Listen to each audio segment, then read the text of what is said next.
मीरा का अगला पद है माई महा गोविंदा गुण गास्या चरणामृत रो नेम सकारे नित उठ दर्शन दर्शन जास्या।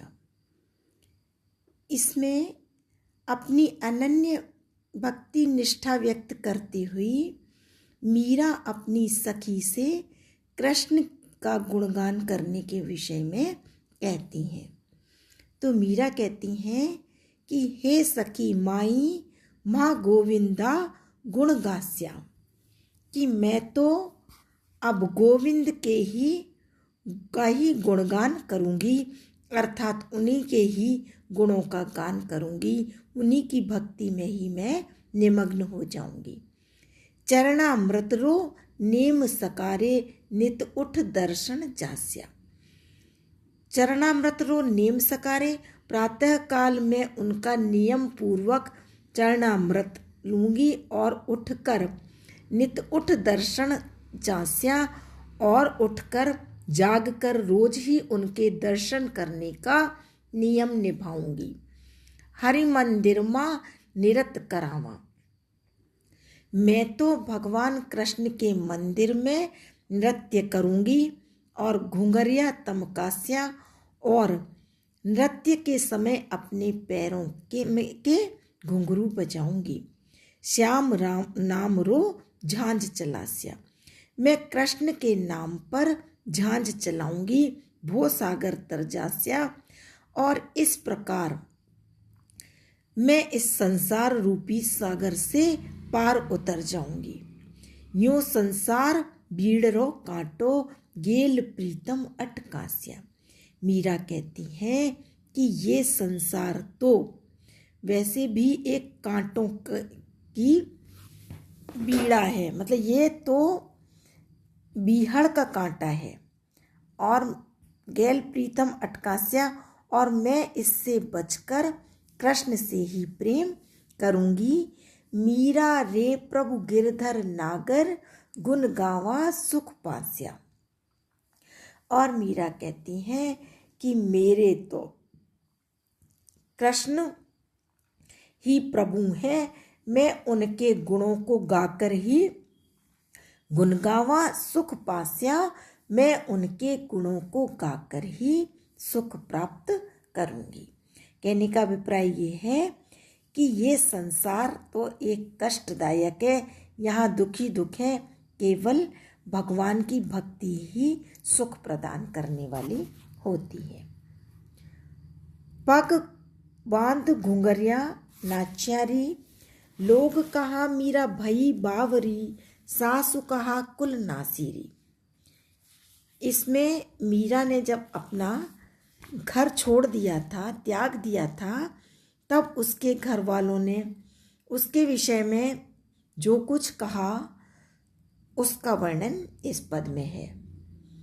तो मीरा कहती हैं पग घुंघरू बांध, पद बांध घुंघड़िया नाच्यारी, मैं तो अपने पैरों में घुंघरू बांध कर नाचूंगी, अर्थात भक्ति भाव से विभोर होकर मैं अपने पैरों में घुंघरू बांधकर नृत्य करती हूँ।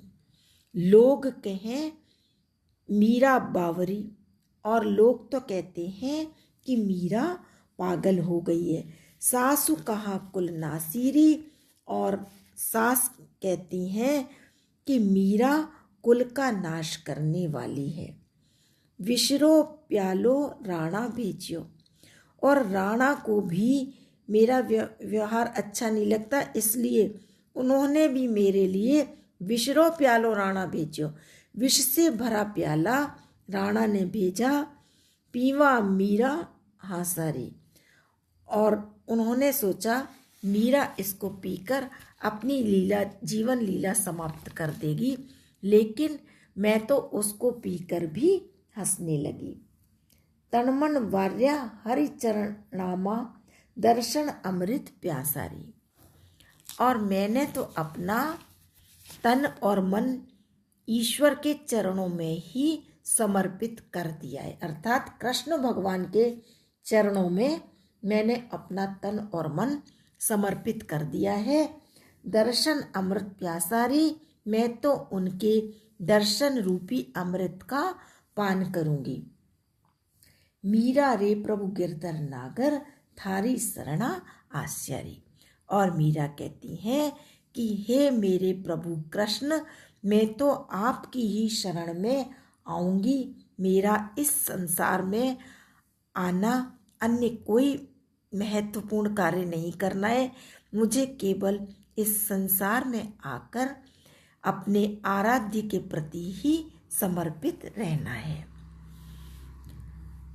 माई महा गोविंद गुण गाना, राजा रूठ्या नगरी त्यागा, हर रूठ्या कह जाना।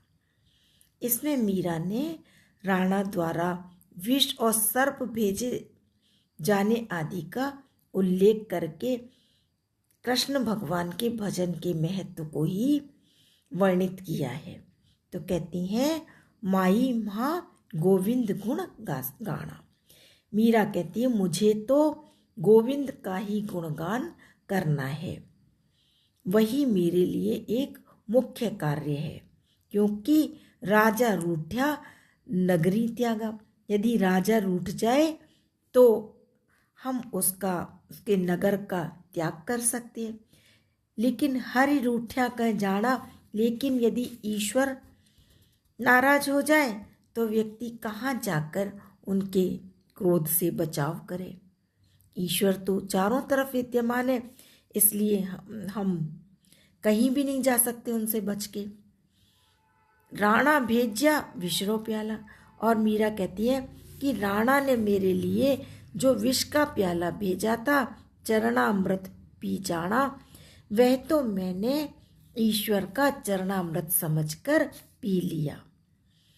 और काला नाग पिटारियां भेजो, और राणा ने जो पिटारी में काला नाग बंद करके मेरे पास भेजा। शालिग्राम पिछाड़ा, मैंने उसे शालिग्राम मान करके स्वीकार कर लिया, और मुझे उस सर्प से कोई हानि भी नहीं हुई। मीरा तो अब प्रेम दीवानी, और मीरा कहती है कि मैं तो अब ईश्वर के प्रेम में मस्त हो गई हूँ, दीवानी हो गई हूँ। सांवल्या बरपाड़ा, मैंने तो सांवले कृष्ण को ही अपने पति के रूप में प्राप्त कर लिया है। यहाँ पर मीरा का कृष्ण के प्रति अटूट विश्वास व्यक्त हो रहा है, और साथ ही उन्होंने कहा ईश्वर सर्वत्र है, सर्वव्यापक है। और रामचरितमानस में गोस्वामी तुलसीदास ने भी कहा है, हरि व्यापक सर्वत्र समाना, प्रेम से प्रकट होई में जाना। मीरा मगन भई हरि के गुण गाए, सांप पिटारा राणा बेच्यो, मीरा हाथ दियो जाए। राणा ने मीरा के आचरण को कुल मर्यादा के विपरीत समझकर मीरा को मार डालने के लिए विष सर्प आदि भेजे, किंतु ईश्वर ने जो अपने भक्त की अर्थात मीरा की जो रक्षा की, उसका वर्णन प्रस्तुत पद में है। तो मीरा मगन भई हरि के गुण गाए। मीरा वर्णन करती हैं कि मैं तो ईश्वर के गुणों का गान करके बहुत निश्चिंत रहती हूँ, प्रसन्न रहती हूँ, क्योंकि मैं उनके विश्वास पर बहुत निश्चिंत रह लेती हूँ। सांप पिटारा राणा भेजो, और जब राणा ने मेरे लिए पिटारे में सांप रखकर भेजा, मीरा हाथ दियो जाए, और कहकर भेजा ये मीरा के हाथ में दे देना। न्याय धोए जब देखन लागी, शालिग्राम गई पाई, और जब स्नान करके मैं उस पिटारे को देखने लगी तो मुझे उसमें सर्प की जगह शालिग्राम गई पाई, मुझे शालिग्राम प्राप्त हुए। जहर का प्याला राणा भेजा, राणा ने मुझे मारने के उद्देश्य से विष का प्याला भेजा, किंतु अमृत दीन बनाए, किंतु भगवान ने उसको अमृत का प्याला बना दिया। नहाए धोए जब पीवण लागी, हो गई अमर अचाए। और जब मैं नहा धोकर स्नान ध्यान करके उसको पीने लगी तो मैं उसे पीकर जैसे अमर हो गई। सूल सेज राणा ने भेजी, दीजियो मीरा सुलाए। राणा ने कांटों की शैया भेजी मेरे लिए और उससे कहा कि इस पर मीरा को सुला देना। सांझ भई मीरा सोवण लागी। सायंकाल होने पर जब मैं उसमें सोने लगी तो मानो फूल बिछाए तो वह कांटों की शैया ऐसी हो रही थी जैसे किसी ने फूल बिछा दियो। अर्थात ईश्वर ने मेरी हर विपरीत परिस्थिति में रक्षा की। मीरा के प्रभु सदा सहाय। मेरे जो ईश्वर कृष्ण हैं वो हमेशा मेरी सहायता करने वाले हैं और राखे विघ्न हटाए। उन्होंने मेरे समस्त विघ्न दूर कर दिए हैं। इस कारण भजन भाव में मस्त डोलती अब तो मैं ईश्वर का चिंतन मनन करते हुए मानो बिल्कुल मस्त और निश्चिंत घूमती रहती हूँ। गिरधर पे बलि जाई और मैं अपने ईश्वर कृष्ण पर बलिहारी जाती हूँ, क्योंकि मीरा का कृष्ण के प्रति इतना अटूट विश्वास है कि सारी रक्षा कृष्ण ने उनकी हर परिस्थिति में की है। तो मीरा का जो कृष्ण से संबंध है वो एक अटूट भक्ति का भाव रहा है।